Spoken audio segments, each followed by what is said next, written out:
दिन की रोशनी गुजर गई। सुनिए सुनिए, सब बैठिए, क्या जल्दी। दिन की रोशनी गुजर गई ख्वाबों को बनाने में, रातों की नींद गुजर गई बच्चों को सुलाने में। जिस घर में मेरे नाम की तख्ती भी नहीं, जिस घर में मेरे नाम की तख्ती भी नहीं, सारी उम्र गुजर गई उस घर को सजाने में।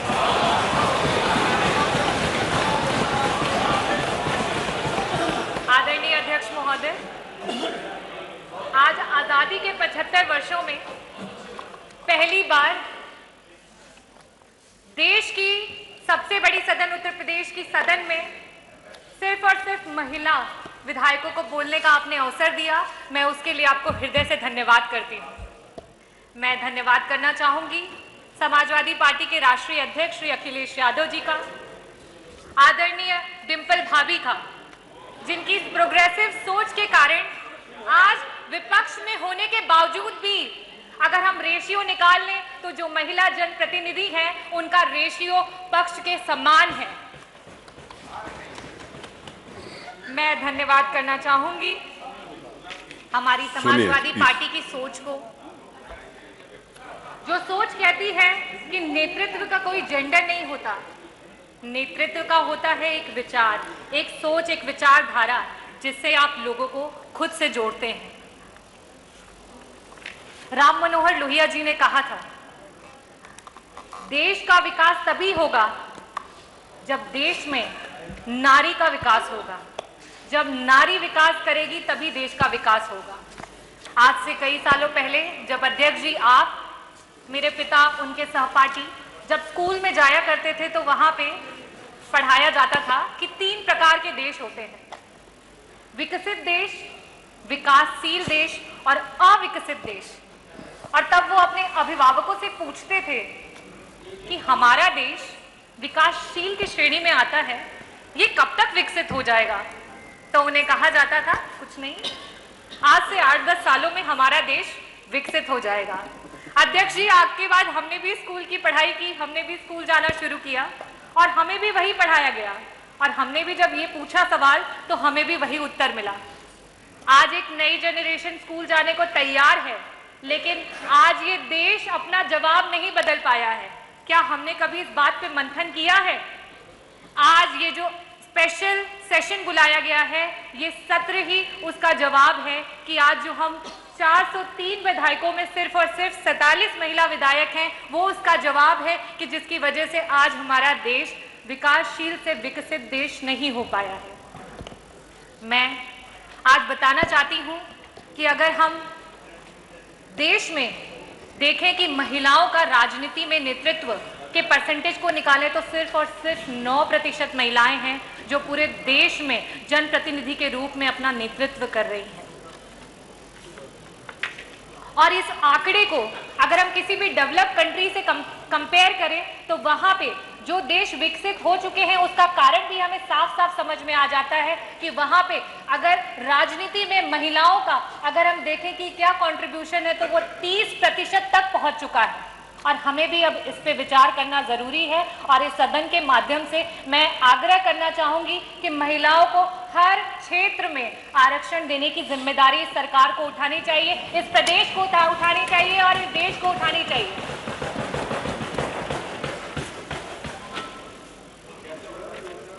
बाबा भीमराव अंबेडकर जी ने कहा था कि मैं किसी भी समाज की जो प्रगति है उस समाज की महिलाओं की प्रगति से मापता हूं। और आज मैं ग्रामीण अंचल से आती हूं और जब वहां पे हम अपनी दलित समाज की बहनों को देखते हैं तब हमें ये महसूस होता है और साथ में बहुत ग्लानि भी होती है कि आज हमारा देश कहां पे है, आज क्या कारण है कि हमारा देश आगे नहीं बढ़ पा रहा है।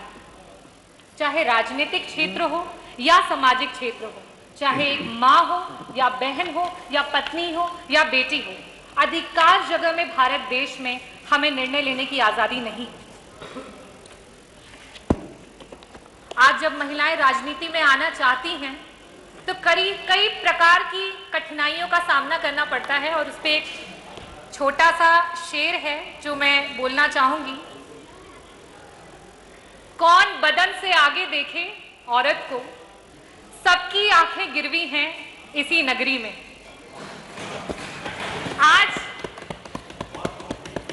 आज भी अगर औरत कुछ अच्छा नहीं कर पाती है तो आज हमें सुनने को मिलता है ये तो औरत है, इतना बड़ा दायित्व इसे दे दिया, कहां से कर पाती। और अगर किसी तरीके से वो औरत अच्छा कर जाती है तो उसे कहते हैं अच्छा, ऐसे कैसे अच्छा कर दिया, ऐसा क्या किया होगा उसने।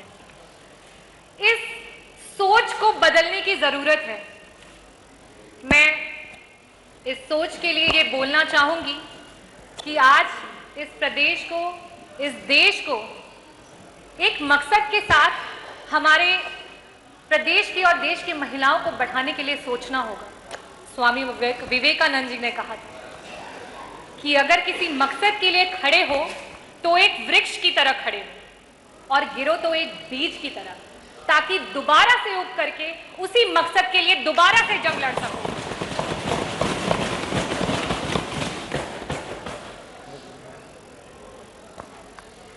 मैं अध्यक्ष जी आपसे कहना चाहती हूं, हमें स्पेशल अपॉर्चुनिटीज, स्पेशल सेशंस नहीं चाहिए। आज 5 दिन के सत्र में एक दिन सिर्फ और सिर्फ महिला विधायकों को मिला है। कई सारे लोग होंगे जिन्हें दुख हो रहा होगा, कई सारे लोग हो रहे होंगे जिनको आपत्ति हो रही होगी, लेकिन मैं ये कहना चाहती हूँ कि आज 5 दिन के सदन में हमें एक दिन का मौका मिला है। आप सोचिए, आपको इससे दुख हो रहा है और 75 वर्षों से हम इंतजार कर रहे थे कि हमें ये मौका मिले। 75 वर्षों से हम इंतजार कर रहे हैं। आज भी उत्तर प्रदेश के अलावा बाकी सदन में जहां जहां ये आवाज जाएगी, मुझे लगता है अध्यक्ष जी वहां पर भी इसको शुरू किया जाएगा और इसके लिए मैं तहे दिल से आपको धन्यवाद करना चाहूंगी, अपने राष्ट्रीय अध्यक्ष जी को धन्यवाद करना चाहूंगी। और मैं ये भी कहना चाहती हूं, जब सदन में महिलाओं को बराबर का हक मिलेगा तभी जाकर के जनपद में जो बैठे हुए अधिकारी हैं वो भी हमें सीरियसली लेंगे। मैं आपको एक घटना बताना चाहती हूँ। मछली शहर विधानसभा, जौनपुर जनपद में 9 विधानसभाएं हैं, उसमें से मैं मछली शहर से विधायक चुन करके आई हूँ, इकलौती महिला विधायक।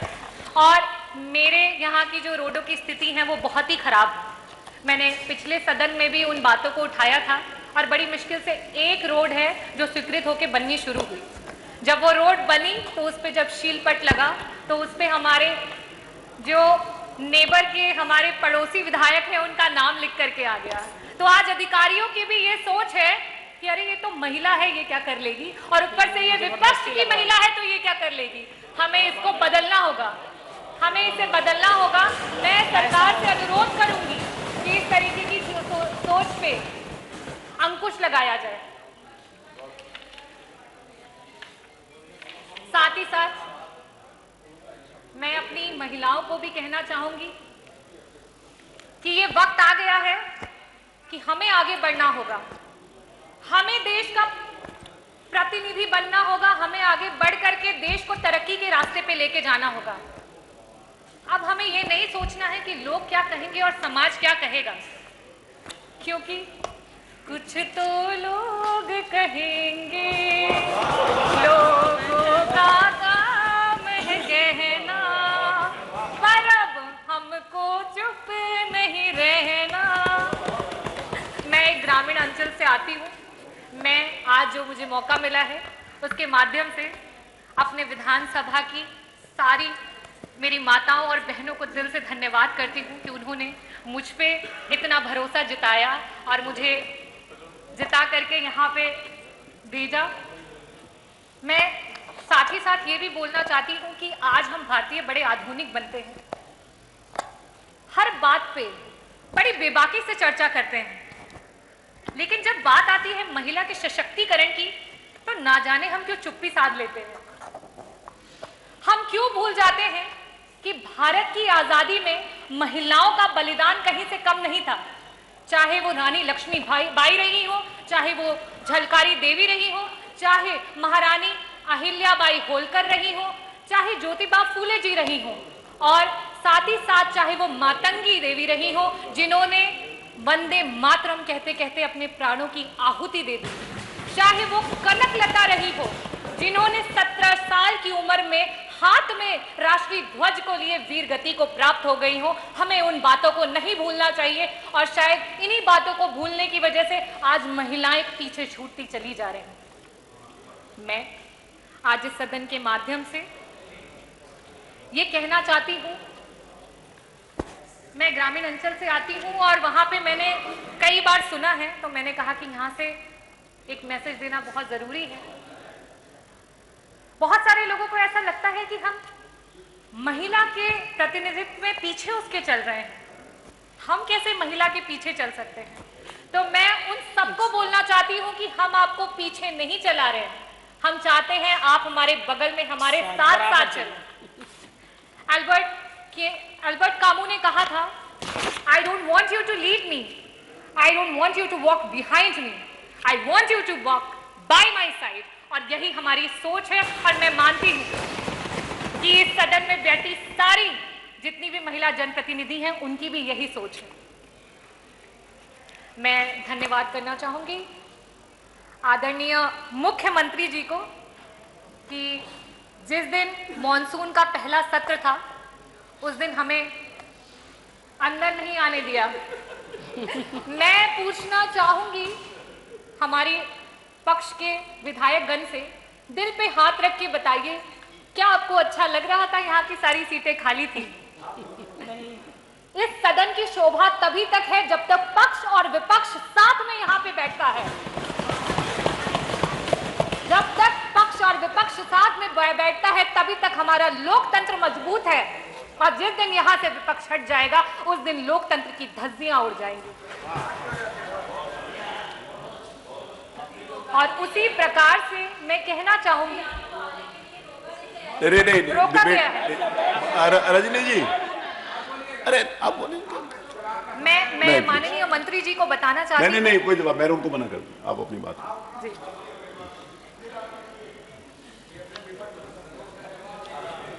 चलिए, धन्यवाद। अगर हो गया हो तो। नहीं सर, नहीं हुआ, अभी तो बहुत लंबा है। वो कागज नहीं मिल रहे, धन्यवाद। अध्यक्ष जी, नहीं, कागज नहीं मिल रहा, मैंने इसीलिए बोला। मुख्यमंत्री जी को धन्यवाद कर रही थी कि जैसे कि हमें आने नहीं दिया, तो उस दिन यहाँ पे आपके पॉलिसीज की पर्चियां बट रही थी, तो मैं बहुत बहुत धन्यवाद प्रकट करना चाहूंगी कि वो पॉलिसीज की पर्चियां हमें भी मिली। तो मैं उसके बारे में बताना चाहती हूँ। उसमें आपने विवाह के लिए कन्या अनुदान देने का एक संकल्प लिया है। कोरोना काल में बहुत सारे गरीब परिवार अपने बच्चों की शादी नहीं कर पाए। वो गरीब माता पिताओं ने अभी कुछ महीने पहले जब शादी का सीजन था तब वो अपने बच्चों की शादी कर रहे थे। मेरे विधानसभा से ना जाने कितने परिवार हैं जिन्होंने उस अनुदान पे आस लगाए बैठे हुए थे और आज वो शादी को बीते हुए 4 से 5 से 6 महीने हो चुके हैं और आपका अनुदान नहीं आया है। और जब आपके अधिकारी से बात करते हैं तो वो कहते हैं मैडम हमारे पास कोई बजट ही नहीं है इसके लिए। तो मैं कहना चाहती हूँ कि आपकी पॉलिसीज सिर्फ कागजी हैं। उन पॉलिसीज का जमीन पे कोई भी कहीं पे कोई रिकॉर्ड नहीं है। मैं आज कहा गया माननीय मुख्यमंत्री जी द्वारा कि हम अपने जो भी हमारी प्रॉब्लम्स हैं उन्हें बता सकते हैं और एक सकारात्मक तरीके से इस पर डिस्कशन कर सकते हैं। तो मैं आपको ये बताना चाहती हूँ कि मे भी ऐसा हो सकता है कि आप सच्चाई से अपरिचित हो। तो मैं आपको ये बताना चाहती हूँ, अवगत कराना चाहती हूँ और एक रिक्वेस्ट भी करना चाहती हूँ कि जो आपकी पॉलिसीज हैं वो लोगों तक नहीं पहुँच पा रही हैं, इसके लिए एक डेलीगेशंस की टीम बनाई जाए। अगर वो महिलाओं के लिए पॉलिसीज है तो उसमें महिला विधायकगण और आपको जो लगता है कि जो सही रिपोर्ट दे उनको चूज करके आप अपने लोगों की टीम बनाएं, लेकिन कम से कम ये छलावा तो ना दिखाएं कि आपकी इतनी सारी पॉलिसीज हैं जो इतने लोगों को मदद कर रही हैं, क्योंकि अगर हम आज जमीन पे उतर के देखते हैं तो कहीं किसी को मदद नहीं मिलती। मैं मेडिकल प्रोफेशन से बिलोंग करती हूं और मैं आज जो प्रदेश में मेडिकल की स्थिति है उसके बारे में भी आप लोगों को अवगत कराना चाहूंगी। जौनपुर जनपद का जो मेडिकल कॉलेज है उसके बारे में तो कई बार सदन में चर्चाएं हो चुकी हैं कि वहां पे सिर्फ उद्घाटन हुआ है और आज तक कोई काम शुरू नहीं हुआ है। लेकिन साथ ही साथ मैं ये बताना चाहती हूं कि आपकी एक दूसरी पॉलिसी है जिसमें गंभीर बीमारियों में लोग मदद की आस लगा करके रखते हैं। आज जब मार्केट में आलू 20 रुपए किलो है तो उन्हें सिर्फ 7 रुपए मिलता है। आज उनकी मांगों को कौन सुनेगा? कौन उनकी दुहाई को सुनेगा? मैं साथ ही साथ बात करना चाहूंगी NRLM की, जो हमारी बहनें हैं, जिन्होंने आपके चुनाव के दौरान आपकी रैलियों में ढेर सारी भीड़ जुटाने का काम किया। आज वो अपनी मांग कर रही है, आज वो अपनी दुहाई बोल रही है, कौन सुनेगा उनकी बातों को? मैं बहुत गर्वित महसूस करती हूं कि जिस समय भाजपा की सरकार ग्रामीण क्षेत्रों में बिजली कटौती करने में व्यस्त थी, उस दौरान मेरे क्षेत्र से कई सारे बच्चे हैं जिन्होंने बोर्ड्स में 95% अबव मार्क्स स्कोर किए, और साथ ही साथ आपका जो नेशनल एग्जामिनेशन होता है मेडिकल का, उसमें 7 से 10 बच्चों ने उसमें रैंक निकाला है। तो मैं आप लोगों को ये बताना चाहती हूँ और साथ ही साथ ये भी कहना चाहती हूँ, जबकि मैंने पिछले सदन में भी कहा था कि ग्रामीण इलाके के बच्चे कहीं से भी मानसिक रूप से शहरी बच्चों से कम नहीं है, लेकिन आज उनके पास वो व्यवस्था नहीं है। आज स्कूल माध्यमिक हो, प्राइमरी हो, हायर सेकेंडरी स्कूल हो, उनके रास्तों को मेन रास्तों से नहीं जोड़ा गया है। आज जब उनके परिवार वाले, उनके घर वाले उन्हें स्कूल तक छोड़ने जाते हैं, वहां रोड पे उनके एक्सीडेंट्स हो जाते हैं। इस पे सरकार कब मंथन करेगी? कब इसका असली आईना आप लोग देखेंगे? खत्म हो गया तो पेपर खत्म हो गया तो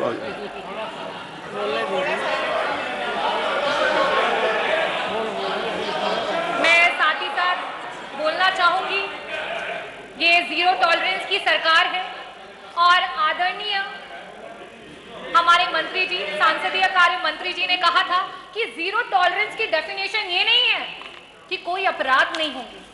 जीरो टॉलरेंस की डेफिनेशन ये है कि सरकार अगर इस तरीके की चीजें होती हैं तो उस पर तुरंत और सख्त कार्रवाई करेगी। लेकिन आज जो मैंने 56 में मांग उठाई उसमें FIR नहीं हुआ, और इस तरीके की बहुत सारी केसेस हैं जिसमें महिलाओं को रात रात भर खाने पे बिठा के रखते हैं और उनकी कोई FIR नहीं लिखी जाती है, कोई मांग को नहीं सुना जाता है। उस पर सरकार कब मंथन करेगी और कब ऐसे लोगों के अगेंस्ट में एक्शंस लिए जाएंगे? साथ ही साथ मैं ये भी कहना चाहती हूँ कि शायद आप लोगों को ना पता चल पा रहा हो और फिर से आप सच्चाई से अनजान हो, तो आज थानों पे सिर्फ और सिर्फ वसूली भाई बैठे हैं और रक्षक भक्षक बने हुए हैं। कृपया करके इसका भी निवारण निकाल दें तो मैं बहुत बहुत आभारी रहूंगी आपकी। Thank you. मैं लास्ट में अपने देश की महिलाओं के लिए कुछ चंद लाइनें बोलना चाहूंगी। आप देंगे, वो दे रही है सुझाव कि आप देंगे सुझाव? मैं अपनी देश की महिलाओं के लिए और अपने प्रदेश की महिलाओं के लिए बोलना चाहूंगी। सुनो द्रौपदी शस्त्र उठा लो, छोड़ो मेहंदी खड़क संभालो। सुनो द्रौपदी शस्त्र उठा लो, छोड़ो मेहंदी खड़क संभालो। अब गोविंद ना आएंगे, धूत बिठाए बैठे शकुनी सब मस्तक बिक जाएंगे। सुनो द्रौपदी शस्त्र उठा लो, अब गोविंद ना आएंगे। कल तक केवल अंधा राजा, आज गूंगा बहरा भी है। कल तक केवल अंधा राजा, आज गूंगा बहरा भी है। होठ सी दिए हैं जनता के, कानों पर पहरा भी है। तुम ही कहो ये अश्रु तुम्हारे किसको क्या समझाएंगे।